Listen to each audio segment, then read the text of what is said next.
Chers auditeurs, vous êtes à l'écoute des messages de la bonne nouvelle de Jésus transmis à travers les prédications de l'Église adventiste du 7e jour, Église africaine francophone de Bruxelles.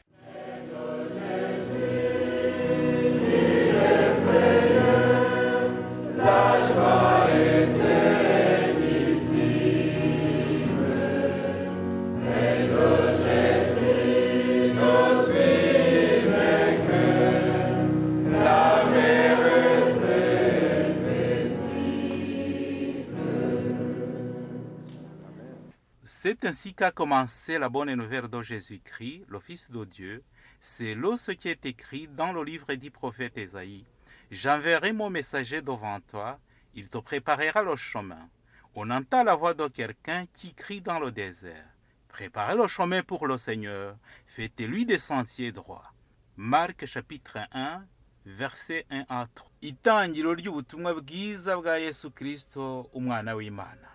Nk'uko byanditswe n'umuhanuzi Yesaya, ngo nuko ndenda gutuma integuza yanjye mbere yawe, izatunganya inzira yawe.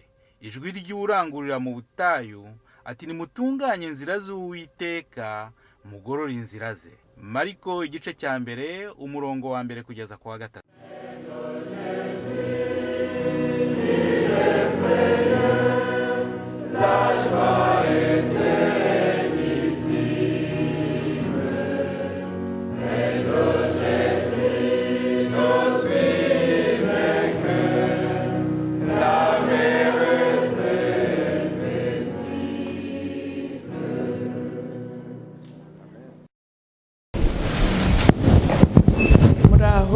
Yemwe bene data bakuru banjye basaza banjye bana bacu. Salutations, bonjour aux frères et sœurs en Jésus-Christ. Ni umunezero kugaruka mu rugo. C'est la joie de se retrouver en famille. Hashize igihe kirekire tutari hamwe. Ça fait quelques jours sans se retrouver ensemble. Ariko ndashimira Imana yuko aho turi mu karere ka Gramo Imana ikora ibitangaza. Mais je remercie le Seigneur là où nous sommes dans notre endroit à Gramo que le Seigneur est en train d'opérer des miracles. Ndashimira bamwe muri mwe bagerageza kutuvugisha no kudusura. Je remercie certains d'entre vous qui trouvent l'occasion de nous rendre visite et de nous contacter.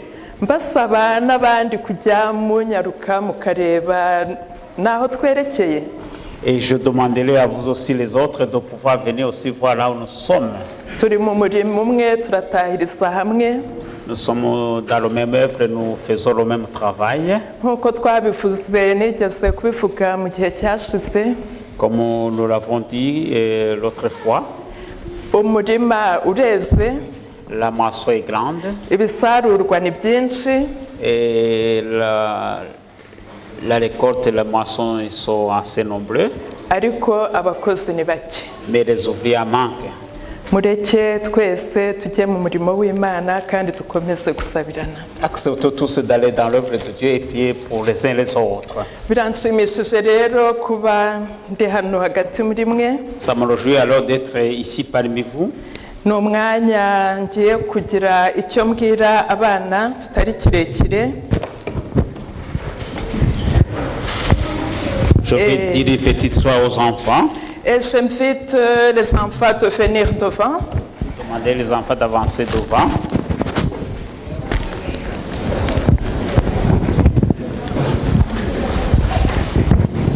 Voilà, bravo.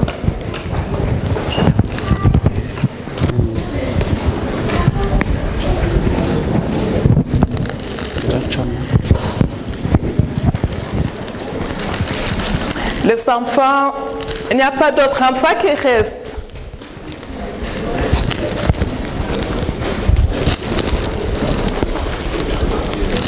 Quand on a un emballage comme ça, tout le monde aime venir, n'est-ce pas?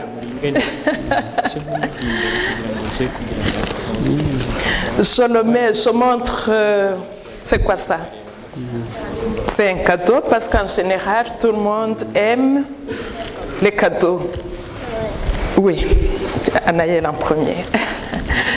Dieu nous a créés et il nous a donné les capacités, la force, ce que nous appelons les dons.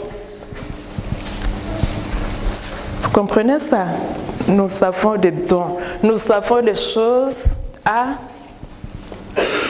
donner, des choses à faire. Est-ce qu'on peut les faire où? Qu'est-ce qu'on peut faire? Parmi ce que Dieu nous a donné, qu'est-ce qu'on peut faire? À l'école, aider les autres. Comment? Par exemple, visiter ceux qui sont malades. Ça, c'est quelque chose qu'on pourrait faire. Quoi d'autre? Qu'est-ce qu'on peut faire d'autre?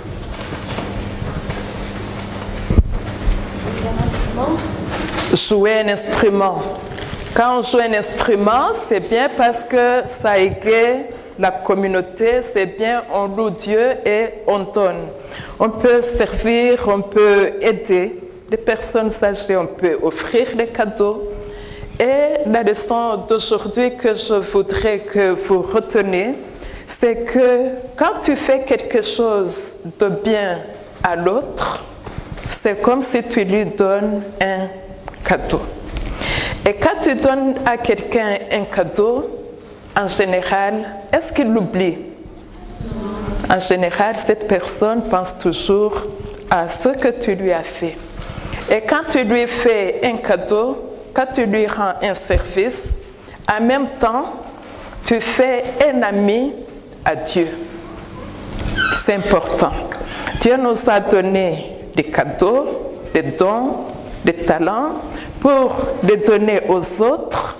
Et quand nous les donnons aux autres, ces gens à qui nous donnons des cadeaux deviennent nos amis.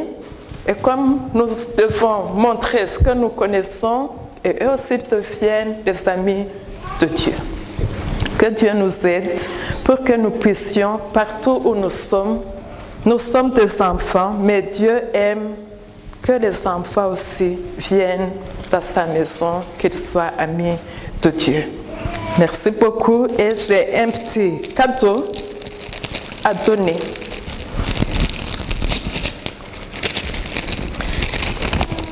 Nous n'aimons pas trop ça, mais quelquefois ça ne fait pas du mal.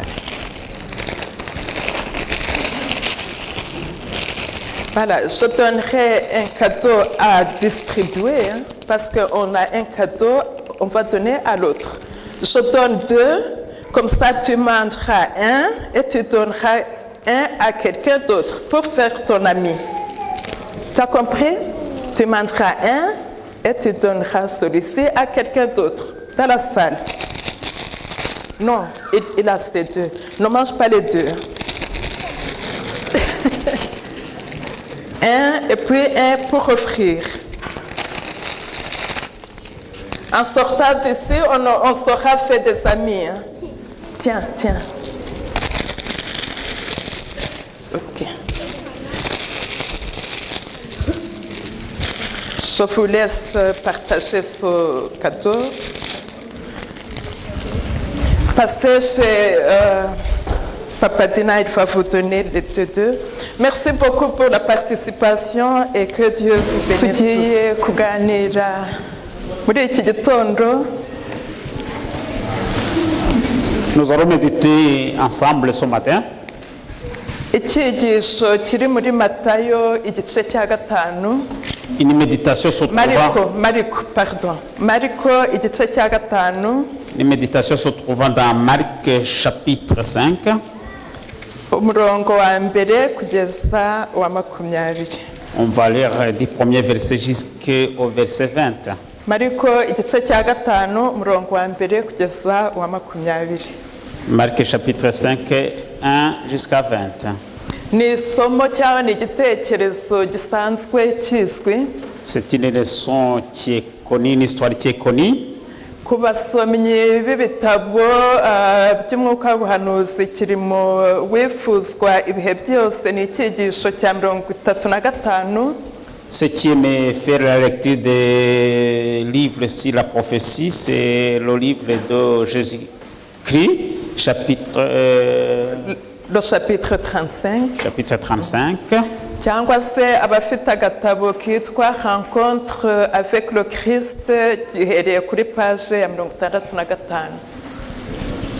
ubye dans le livre abafite igitabo cyo guhura na bose kuri kuri page 35.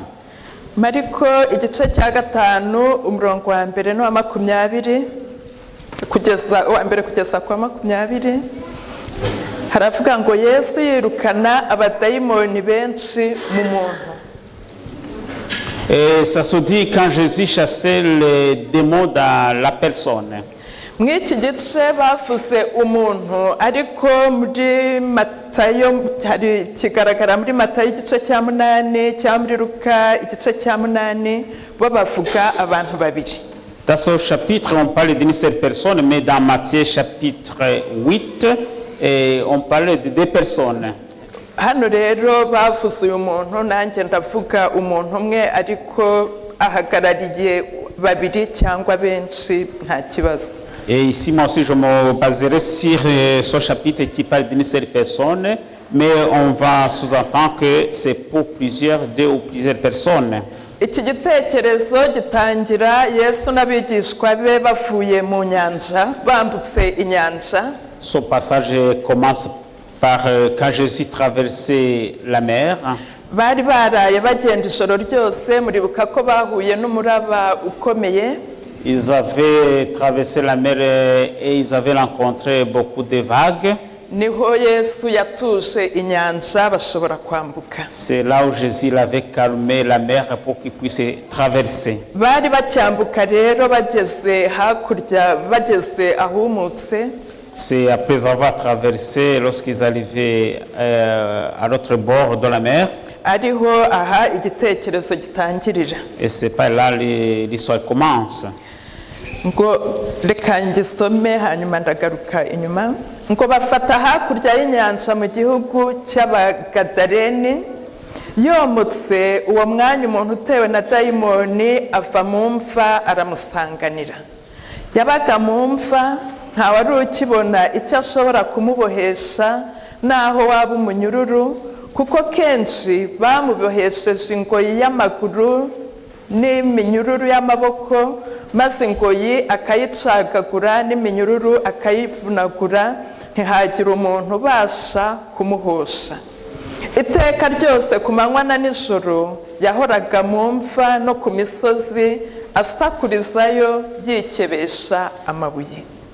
Abonye Yesu akiri kure arirukanka aramupfukamira ataka ijwi rirenga ati, duhuriye he Yesu mwana w'Imana isumba byose?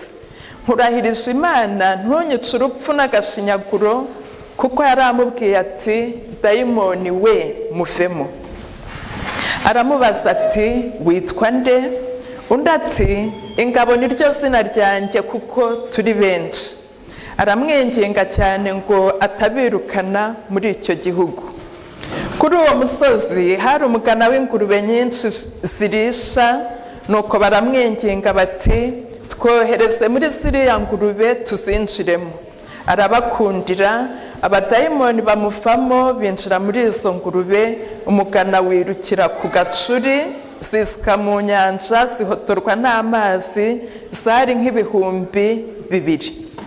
Abungeri bazo barahunga babibwira abo mu mudugudu n'abo mu ngo baza kureba uko bibaye.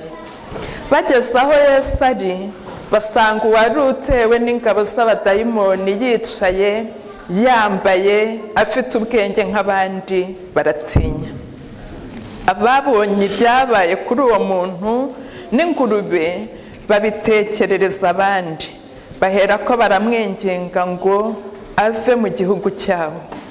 Akikira mu bwato wa muntu wari utewe n'abadayimoni aramwinginga ngo bajyane, ariko ntiyamukundira, ahubwo aramubwira ati witahire ujye mu banyu ubabwire ibyo Imana igukoreye byose nuko ikubabariye. Aragenda atangira kwamamaza i Dekapoli ibyo Yesu yamukoreye byose, abantu bose barumirwa. Iki gitekerezo kiratubwira iki muri iki gihe cyacu turimo? Cette histoire nous apprend quoi à notre époque? abagadarene narebye muri concordance mfite ni igitabo gisobanura amagambo amwe n'amwe ya Bibiliya. Les Gadaréniens, j'ai regardé dans les concordances, l'explication, c'est le mot qui s'explique. Rivuga ngo abazengurutswe n'ibikuta. Ceux qui sont entourés par des murs. Uyu muntu twabonye ko yabaga mu mva. Cette personne, nous avons remarqué qu'il vivait dans des spirituels. Imfa niryo rimbi. Dans les tombes. Mu marimbi. Dans le cimetière. Yabaga mu irimbi. Mu irimbi rero nta kintu umuntu aba ari wenyine, aba ari aho. Reba umuntu muzima uri mu irimbi. Dans le cimetière, alors la personne est tout seule. Imaginez-vous une personne qui habite dans le cimetière. Umuntu yarababaye cyane afite ingorane cyane kuko yaterwaga na daimoni. Cette personne était dans l'angoisse parce qu'il était toujours tourmenté par les démons. Abantu bageragezaga kumuhambira. Beaucoup de personnes essaient de l'attacher par des chaînes. Ariko iminyururu akayicagagura. Et il cassait les chaînes. Mu gitabo cy'uwifuzwa ibihe byose hatubwira yuko bari barabaye nk'inyamaswa.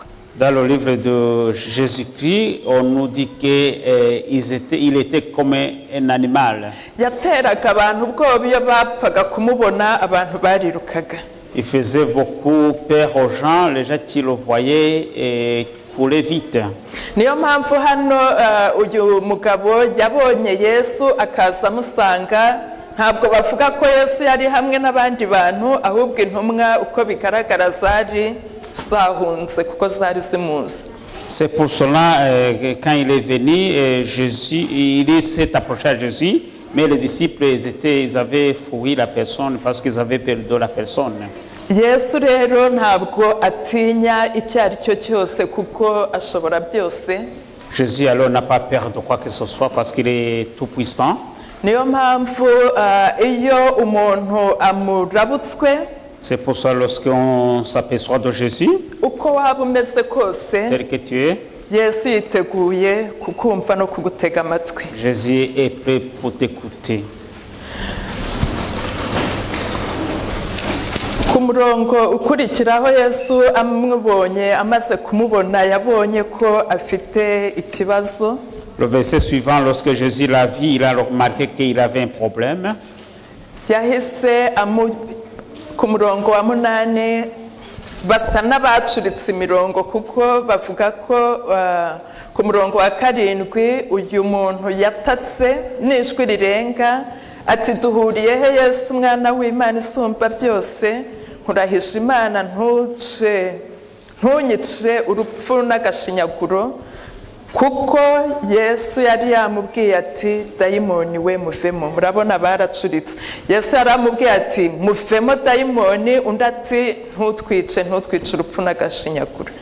Vous remarquez au verset 7 jusqu'au verset 8, il dit quelque chose qui attire entre moi et toi, Jésus, fils de Dieu très haut. Je t'en conjure au nom de Dieu, ne me tourmente pas. Car Jésus lui disait, sors de cet homme, esprit impur. Yesu yaramubajije ati ku murongo wa 9 witwa nde? Jésus lui a demandé au verset 9, comment t'appelles-tu?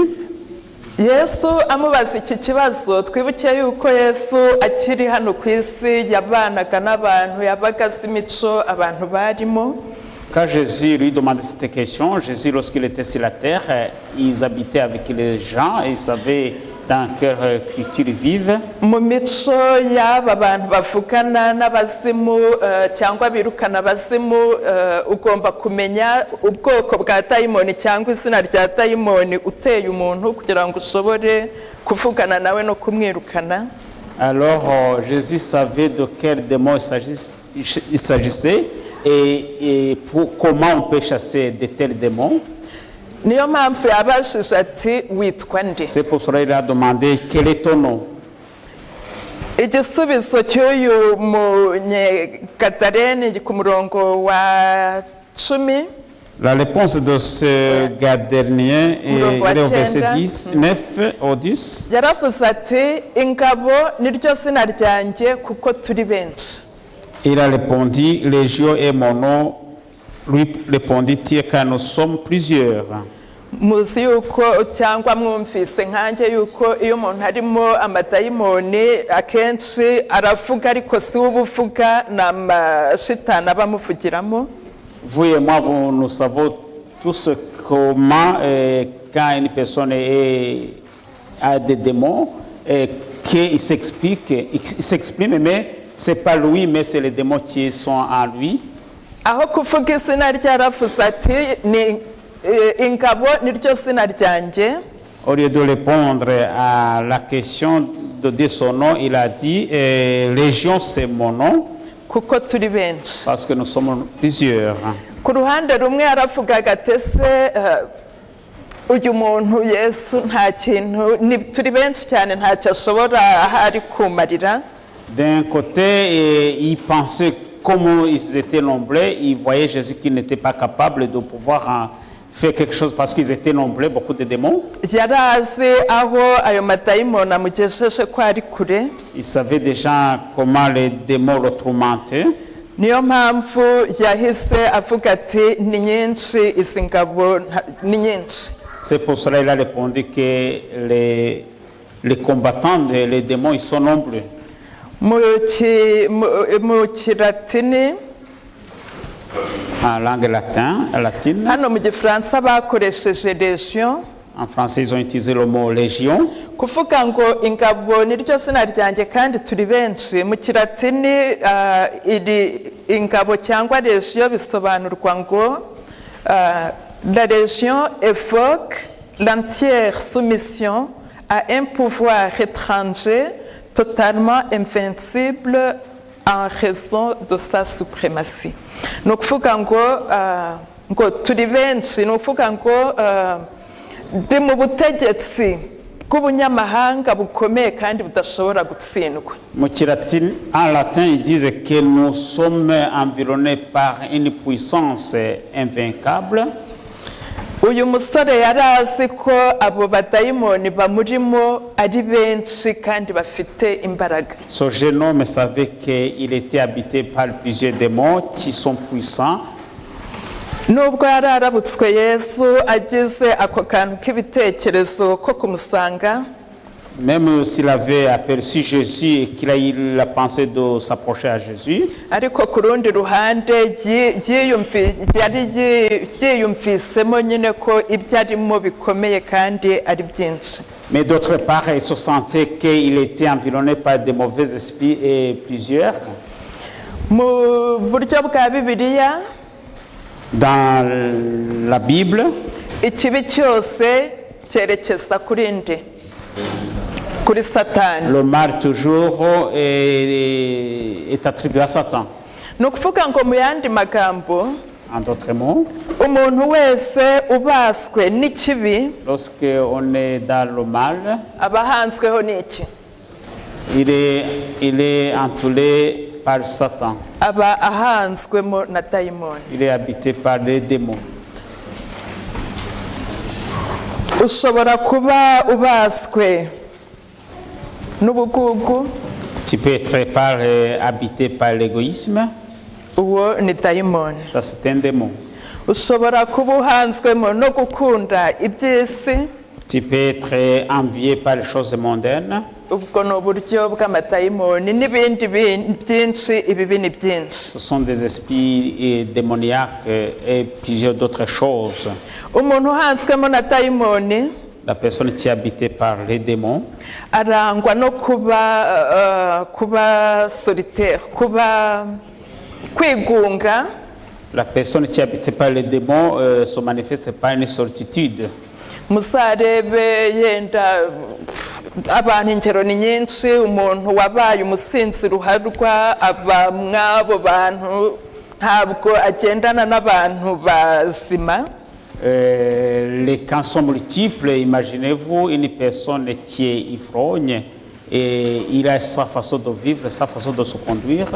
ibyo ni ibyo tubona ariko amadayimoni dushobora kuba tunayafite uku turaha ariko twarahanzwemo na dayimoni. Ça peut se remarquer, mais les démons, ils se manifestent autrement. On peut même habiter, on peut être ici, mais être habité par les mauvais esprits. Niba wimitse hari ikibi wimitse mu mutima wawe, Cela veut dire que si il y a le mal que tu as donné la place dans ton cœur, ubuhaye umwanya satani ngo aguturemo. ce qui veut dire que tu donnes à Satan une place pour qu'il habite en toi. Ugasanga noneho nawe cyangwa nanjye mbaye nk'uyu munyagadareni mbohewe mw'icyo kintu nk'uko twabonye ko abagadareni bazitiwe n'ibyo bikuta.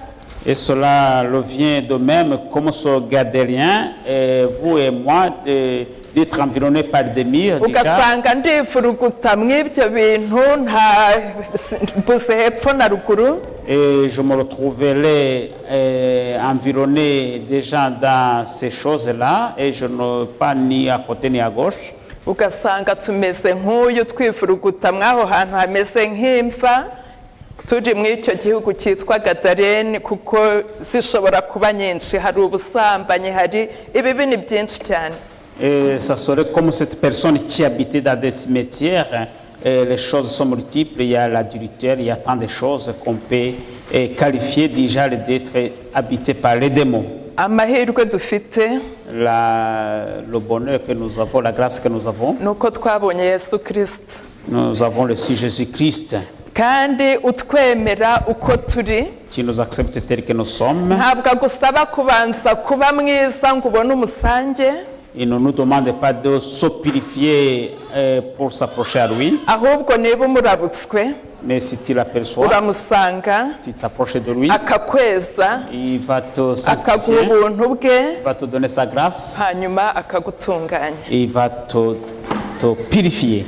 K'uyu murongo wa niko byagendekeye uyu muhungu cyangwa uyu muntu C'est arrivé à cette personne amaze guhura na Yesu. lorsqu'il a rencontré Jésus.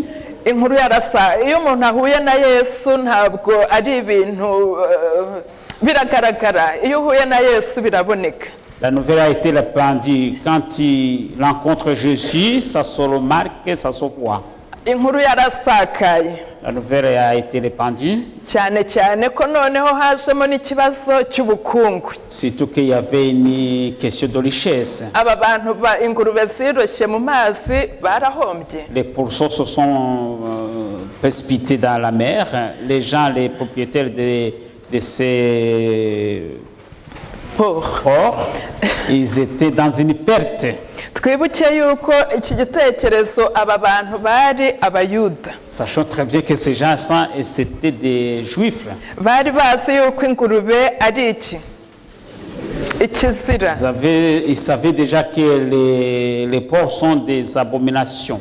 Ariko icyo ntavuze ni uko iyi Gadareni yari ituwe n'abapagani benshi. Mais ce que je n'ai pas souligné, c'est la région gadarienne était habitée par des étrangers, plusieurs étrangers. Noneho kubera abo bapagani bari bahatuye, aba bayuda bakurikira amafaranga, biba ngombwa ko bacuruza ingurube kandi bazi ko zizira. Et comme il était habité par des étrangers et qui... Les païens plutôt, les païens... les Juifs, alors, ils sont dit aller habiter avec eux pour avoir de l'argent, de l'économie.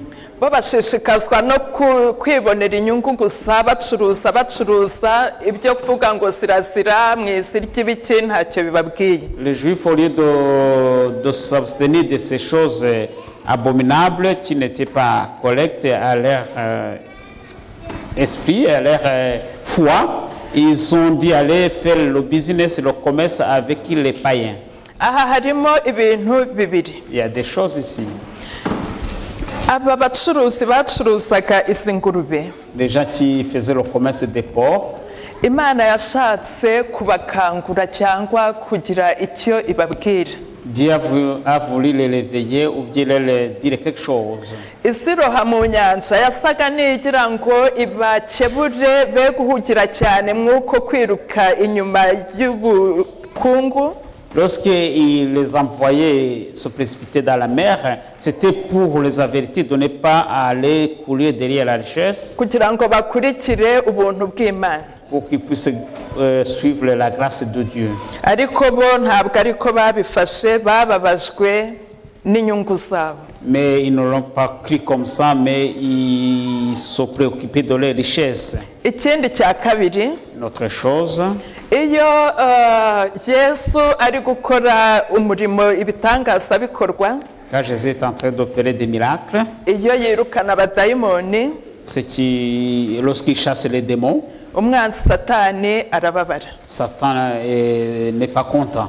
nawe rero agacura imigambi. Et lui aussi, il a des stratégies. Yacuze uwo mugambi asaba ngo bamwirukanire mu ngurube, ingurube zirohe mu mazi, kuko yashakaga kugira ngo arwanye Yesu. Satan, il a voulu aller dans les pourcents, dans les ports, pour qu'il trouve un endroit en fait de lutter contre Jésus. Niyo mpamvu bamaze abashumba abungeri cyane abo ba nyir'ingurube bamaze kumva icyo gikorwa barababaye. Alors les gardiens des pourcents, lorsqu'ils ont entendu cela, ils ont été fâchés. Icyo basabye Yesu ni iki? Ce qu'ils ont demandé à Jésus, c'est quoi? Bamusabye kuva iwabo. Ils ont demandé de quitter cet endroit. Birababaje. Et c'est dommage. Yari akijije umuntu wari urwaye, wari igisabantu, yari yarabaye nk'inyamaswa. Il avait guéri, sauvé une personne qui était comme un animal. Ntabwo ari we wari umusazi gusa cyangwa ufite ibyo bintu mw'uwo mujyi gusa. Ce n'était pas lui tout seul qui avait des Hari problèmes n'abandi barwaye. Il y avait d'autres malades. Aho kugira ngo biruke bahamagare n'abandi barwayi bati dore umuntu ukiza, Au lieu d'aller courir pour chercher d'autres malades pour les amener au sauveur, ahubwo basabye Yesu kubaviraho ngo agende. mais ils ont demandé à Jésus de quitter cet endroit. Baba bibujije amahirwe yo guhura na Kristo. Et ils sont privés la joie, le bonheur de rencontrer Jésus. Iki ni ikintu gikomeye. Ça, c'est une chose très importante. Mbese twebwe duhagaze dute mw'ubu buzima turimo? Et nous, comment tenons-nous dans cette vie spirituelle? Tubona Yesu ibyo akora tukifuza no kuhamagara abandi, cyangwa turamubwira tuti tufira tugume mu byacu? Est-ce que nous voyons de Jésus et nous aimerions bien appeler aussi les autres de venir, ou bien nous disons à Jésus, quitte ici parce que nous voulons rester dans notre façon de vivre? Yesu ntabwo akora ku ngufu, ntabwo afata ku gahato. Jésus ne force personne. Baramwirukanye, Il a été chassé arigendera. et il est parti.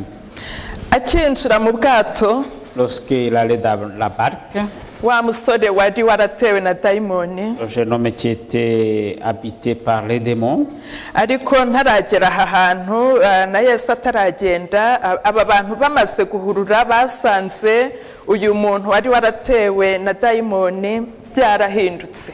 avant d'arriver à cela, comprenez-vous bien, lorsque les gens sont venus, ils ont retrouvé la personne qui était habitée par les démons, ils l'ont retrouvé en une personne normale. Yasereraga mu mva ameze ati. Il était toujours dans Il était comment lorsqu'il était dans le cimetière? Yarasakuzaga. Il faisait beaucoup de... Yari yambaye nabi, ntabwo yari yambaye nabi. Il n'était pas... Ntabwo yari yambaye nabi. Bavuze ngo iki? Ntabwo yari yambaye nabi, ahubwo yari yambaye ubusa. Il n'était pas mal habillé, mais plutôt il était tout nu. Yabaga yambaye ubusa yiruka, byaratunganye. Il était tout nu, imaginez-vous tout nu. Urumva ibitekerezo bye ntibyari, iyo umuntu atinyuka kwicara akikeba nicyo yakoraga gusa. Penser une telle personne, c'est penser quelqu'un qui se faisait qui se coupait la peau. Ariko iyo Yesu amaze guhura n'umuntu, Mais lorsque Jésus est entré il est rencontré avec la personne, birahinduka. les choses changent. Ku murongo wa 15, Au verset 15, bageze aho Yesu ari, lorsqu'ils sont arrivés là où Jésus était, basanga uwari utewe n'ingabo z'abadayimoni et ils virent le démoniaque. yicaye Il était assis, yambaye vêtu, afite ubwenge nk'abandi. et dans son bon sens comme les autres. Yesu yagukijije Lorsque Jésus te sauve, arakwambika, il t'habille. nta soni uba ugifite z'uko wambaye ubusa, Tu n'as plus peur que tu es tout nu. nta soni ufite zo guhamya yuko ibyo warimo bitari byo. Tu n'as même pas peur de témoigner que tu faisais des choses qui n'étaient pas Yesu bonnes. akwambika ubwiza bwe ukicara. Jésus t'habille son bonheur et tu t'assis bien. Iyo wicaye rero Lorsque tu es assis, ushobora no kuganira. tu peux causer. Yari yicaranye na Yesu baganira, Il était assis avec Jésus en parlant. ubwenge bwe bwagarutse ku gihe. Sa sagesse et l'intelligence étaient à bon point. Mu Baroma igice cya 4 umurongo wa 17 Romains chapitre 4 verset 17. ni isomo ryiza. Abaroma igice cya 4 umurongo wa 17 Romains chapitre 4 verset 17. haravuga ngo 14 umurongo wa 17. Abaroma igice cya 4 umurongo wa 17. Romains chapitre 4 verset ngo nk'uko byanditswe ngo nkugize sekuruza w'amahanga menshi imbere y'iyo yizeye, aho nshaka cyane ko mwumva naha ngo ariyo Mana izura abapfuye ikita ibitariho nk'aho ari ibiriho. Imana yita izura ibyapfuye, le Dieu qui ressuscite les morts. ibitariho bikabaho. Ce qui n'existait existe. Niba ari umuntu ugira amahane, ayo mahane aragenda, La personne qui était méchant, la méchanceté ukaba disparaît. umunyamahoro, Imana ikagushyiramo amahoro. Et tu deviens la personne paisible et Dieu te donne la paix. Iyo abadayimoni bakuvuyemo, ibyo byose biva ku mwanzi, Lorsque les démons te quittent, tout ce qui vient du diable, Imana igarura ubwenge bwawe ku gihe, Dieu te donne la sagesse et l'intelligence ukicara au bon point. ugatuza, Et tu t'assis, tu es tranquille. ugasabana nayo. Et tu es en communion avec qui? Le Seigneur. Amaze rero baramwirukanye, Yesu agomba kugenda. Jésus, alors il est chassé, il devait partir. Uyu wirukanywemo abadayimoni ati reka da, ntabwo nasigara hano bikagenda bite. La personne qui avait été sauvée des démoniaques, alors il a dit, comment alors tu t'es comme ça? Ko ntamenyeranye kubana n'abantu se, ndajya mu bantu nkora iki, mvuga iki, bigende bite. Je ne suis pas habitué à vivre avec les autres. Que ferais-je avec les autres? Byari byiza ko yigumanira na Yesu umukijije, Il avait la joie de rester avec Jésus qui l'avait sauvé. yenda buhoro buhoro akazamwigisha n'uko yagenda abwira abandi uko ye babigenza cyangwa uko babaho. En espérant que petit à petit, il apprendra comment aller vivre avec les autres. Ariko Yesu ntabwo ariko yamubwiye. Mais Jésus, c'est pas ça qu'il a dit. Byamubwiye igisubizo turi bugereho nyuma y'uko nsoma iri somo rwo mu rwandiko rwa 2 rwa Timoteyo. On va trouver la réponse dans le livre de Timothée. Rwa Timoteyo igice cya 1 umurongo wa 7. De Timothée chapitre 1 verset 7. Haravuga ngo urwa mbere rwa Timoteyo igice cya 1 umurongo wa 7 ngo kuko Imana itaduhaye umwuka w'ubwoba, ahubwo yaduhaye uw'imbaraga n'urukundo no kwirinda. Urwa 2 rwa Timoteyo igice cya 1 umurongo wa 7. Second épître de Timothée, chapitre 1, verset 7. Car ce n'est pas un esprit de timidité que Dieu nous a donné, mais un esprit de force, d'amour et de sagesse. Imana iyo igukijije, Lorsque Dieu te guérit, iguha n'umwuka w'imbaraga. il te donne aussi un esprit de force. Uyu muntu yari agize ubwoba ariko Imana iramwibutsa cyangwa natwe iratwibutsa ngo no mufite umwuka w'imbaraga si uw'ubwoba mutinyuke. Et cette personne-là, il est averti par Jésus parce qu'il lui dit c'est pas une force de faiblesse, mais une force de puissance. Iramubwira iti Il lui dit, no ntabwo tugumana. Jésus lui dit, on ne va pas rester ensemble. Itahire. Vas-y, jya mu biwanyu chez toi, dans ta maison, ubabwire et tu vas leur dire ibyo Imana igukoreye byose ce que Dieu a fait de toi nuko ikubabariye. et comment il t'a pardonné. Uwababariwe na Yesu Celui qui a été pardonné par Jésus, ntashobora guceceka. il ne peut pas se taire. Mu rwandiko rwa mbere rwa Yohana Dans ndagenda nsoza le premier épître de mwihangane. Jean, Urwandiko rwa mbere rwa Yohana premier épître de Jean, igice cya mbere umurongo wa mbere kugeza uwa gatatu. lorsque nous lisons le premier verset jusqu'au troisième verset, Igice cya mbere umurongo wa gatatu haravuga ngo uwahozeho uhereye mbere na mbere, uwo twumvise, uwo twiboneye n'amaso yacu, kandi uwo twitegereje intoki zacu zikamukoraho, ari we jambo ry'ubugingo, kandi ubwo bugingo bwarerekanywe turabubona, turabuhamya, kandi none turababwira iby'ubwo bugingo buhoraho bwahoranye na Data wa twese, tukabwerekwa. Ibyo twabonye tukabyumva nibyo tubabwira, kugira ngo namwe mufatanye natwe, kuko ubwacu dufatanije na Data wa twese n'umwana we Yesu Kristo. Dufite ibyo kuvuga. nous avons de quoi dire. Twabibura dute se? Est-ce que nous manquerons de dire quelque chose? Twarabonye, Nous avons vu, twabikozeho, nous avons touché, twarabyumvise, nous avons entendu. igisigaye ni iki? Qu'est-ce qui manque alors?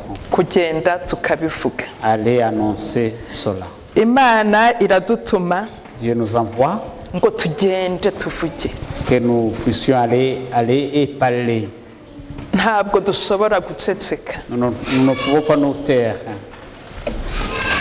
Niyo mpamvu mw'iki gitekerezo Yesu yamubwiye ati subira iwanyu ujye kuvuga. C'est ainsi dans cette histoire, Jésus l'a dit, va dans ta ville et parle. Uyu munyagadarene Cette personne gadéréen, yabaye umukristo wa mbere il est devenu le premier chrétien wavuze ubutumwa mu bihugu 10. qui a annoncé la parole, la bonne parole dans 10 pays. Bavuze Dekapoli ni imijyi 10. Mfite lisite yayo abayishaka naza kuyibaha. Niwe mukristo wa mbere wavuze ubutumwa mu mijyi 10.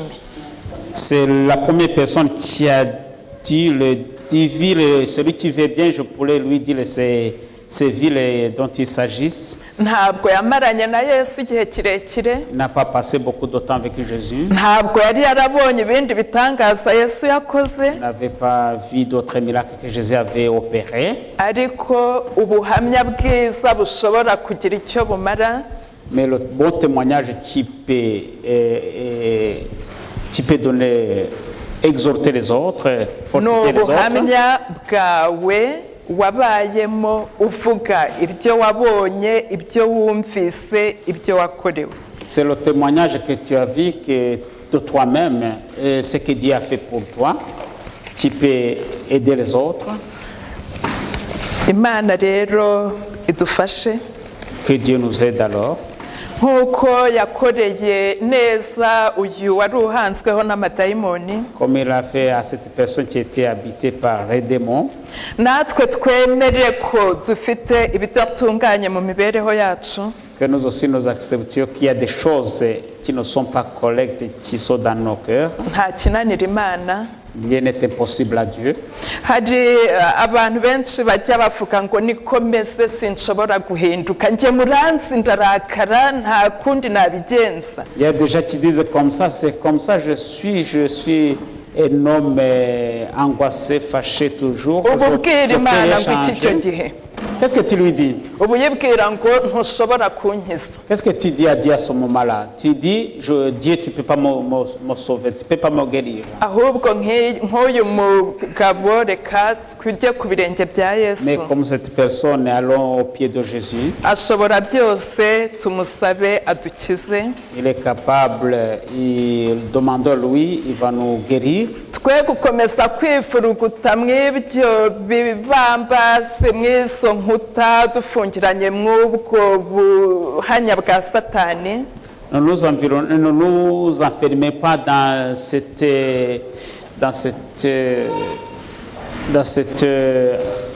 ce mur de Satan qui nous entoure, ahubwo twiyegurira Imana mais ouvrons-nous à Dieu.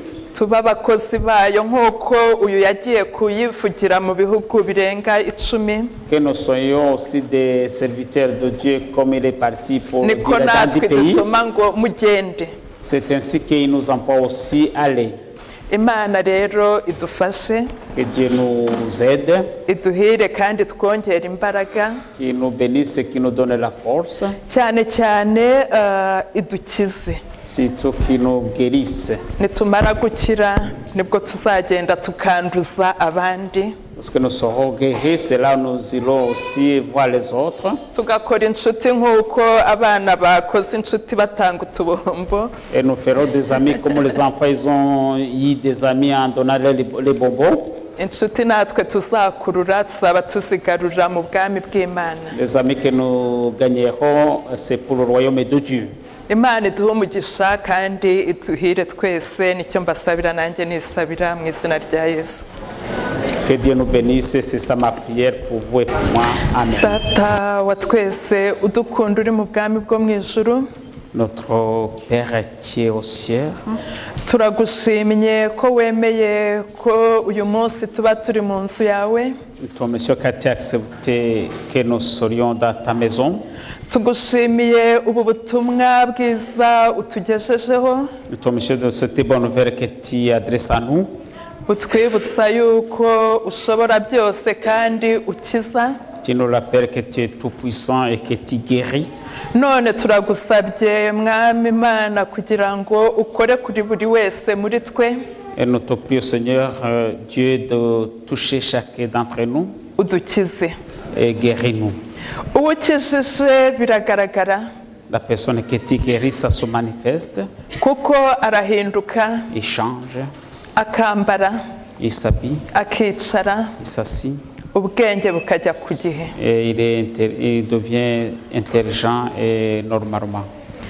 numara kudukiza mwami Imana, Et qu'après avoir nous guéri, uduhe kwemera inshingano uduhamagarira, acceptons les missions que tu nous confies tugende twamamaza ibyiza wadukoreye. et que nous allions annoncer les bonnes choses que tu as opérées envers nous. abantu benshi hanze bari mu mwijima, Beaucoup de gens ils sont dans l'obscurité, barabuyera mu marimbi no mu bitagira umumaro.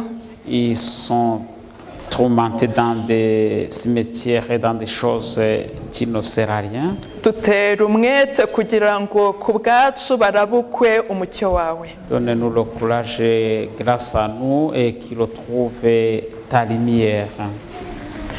ngushimiye ko wabanye natwe muri uyu mwanya.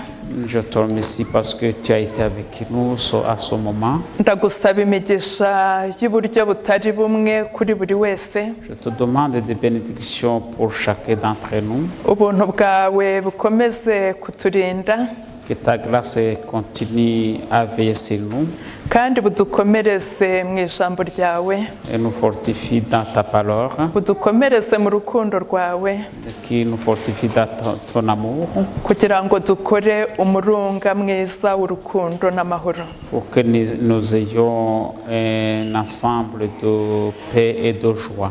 bitume tubera abo dusanga haba mu mirimo haba aho tunyura tubabere inzandiko nziza zisomwa ko twakumenye. Pour que les gens qui nous entourent, là où nous travaillons, ils apprennent que nous t'avons connu. Ndasabira cyane abashyitsi batugendereye. Je prie en particulier pour les visiteurs qui nous ont rendu visite. Ubahe kunezererwa uyu mwanya twamaranye. Donnez-les la joie de se réjouir de ce moment que nous avons passé ensemble. Kandi ntibawicuze kuko ari uw'agaciro gakomeye. Qu'ils ne regrettent pas le temps qu'ils ont passé avec nous, car c'est un tas de valeur. Ubane nabo ubahe umugisha wawe ndakwinginze. Sois avec eux, bénis le Seigneur Dieu, nous t'en supplions. Tugiye kujya mu zindi gahunda. Nous allons dans d'autres programmes. Ubane na buri wese. Sois avec chacun d'entre nous. Kandi usongere kuduhuza twese tukiri bazima tugushima. Et nous te prions pour que lorsqu'on se retrouvera encore, on aura l'occasion de te rendre gloire. Tubisabye mu izina rya Yesu. Amen. Nous te demandons cela au nom de Jésus. Amen.